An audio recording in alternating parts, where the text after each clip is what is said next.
प्रतीक क्या इक्वल है? हम आपको एक आप दूसरे मनीष जी या तो मुझे बोलने दीजिए। अरे पहले आपका 2 सवाल हो जाए ना, तो रुक जाइए, आप रुक जाइए, मैं आपके सवाल का उत्तर दे दूँ। नंबर इतने सवाल हो गए कि मुझे याद है, लेकिन जितना याद मैं बता दूँ। पहली बात तो ये कि 47 में जब जनगणना हुई या 41 में हुई होगी या आजादी का 51 में हुई होगी, उस समय जितने कॉलम थे आज में 3 कॉलम है क्या? फिर भी हर जनगणना में नई जानकारियां जोड़ी जाती है, नई जानकारियां दी जाती है। इसमें कौन बड़ी बात है कि अगर 3 नए सवाल अगर पूछे गए, इसमें क्या बड़ी बात है? नंबर 1।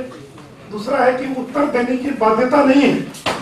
ये समझ लीजिए कि अगर आपके माता पिता का पूछा गया, आप बता सकते हैं, चुप रह सकते हैं, कुछ याद हो तो बताइए, कोई बाध्यता नहीं है। अगर बाध्यता होती तो शांत रही हुई। अगर कोई डॉक्यूमेंट मांगा जाता, कोई और चीज मांगा जाता, तो सवाल तो हर जनगणना में जुड़े। आप ऐसा कर सकते 51 में जो था या 71 में जो था, उसके बाद कोई नए सवाल नहीं जोड़े गए, तो नए सवाल जोड़ना क्या गलत है? अगर माता पिता का जन्मस्थान पूछा गया, इसमें क्या गलत है? आप बता, याद हो तो बता दीजिए, नहीं है तो स्किप कर जाइए, कोई बाध्यता नहीं। उसमें लिखा हुआ है, आप उसका मैनुअल चाहिए तो मैं मैनुअल की कॉपी दे दूंगा। एनपीआर का जो, अभी छोड़ दो 1 मिनट, अभी मंगलवार एनपीआर का मैनुअल मैं आपको दे दूंगा, तो कोई बाध्यता नहीं है। नंबर 1। दूसरी बात कि आपने अमित शाह जी का नाम लिया, तो मैं तो चिदम्बरम का भी वीडियो दिखा दिया आपको कि चिदम्बरम ने क्या कहा एनआरसी के बारे में। अरे भी आज देश के प्रधानमंत्री ने जब ये कह दिया कि अभी कोई चर्चा नहीं हुई है, तो बाकी किसी बयान का कोई मतलब नहीं है भी। और एक बात और ध्यान रखिए, कोई भी एक डेटाबेस दूसरे के काम आ सकता है, लेकिन यह उस पर, यानी इस डेटाबेस के आधार पर 50 योजना बन सकती है। इस योजना के आधार पर एनआरसी भी बन सकता है, लेकिन एनआरसी बनेगा कि नहीं बनेगा, बनेगा तो कब बनेगा, निर्णय हो। अब इसके बारे में प्रधानमंत्री ने स्पष्ट कर दिया कि अब इसकी कोई चर्चा नहीं है, कोई निर्णय नहीं है। तो जब उसकी कोई चर्चा, निर्णय नहीं है, और एनपीआर तो उन्हीं का निर्णय है, हम तो उसी निर्णय को लागू कर रहे हैं।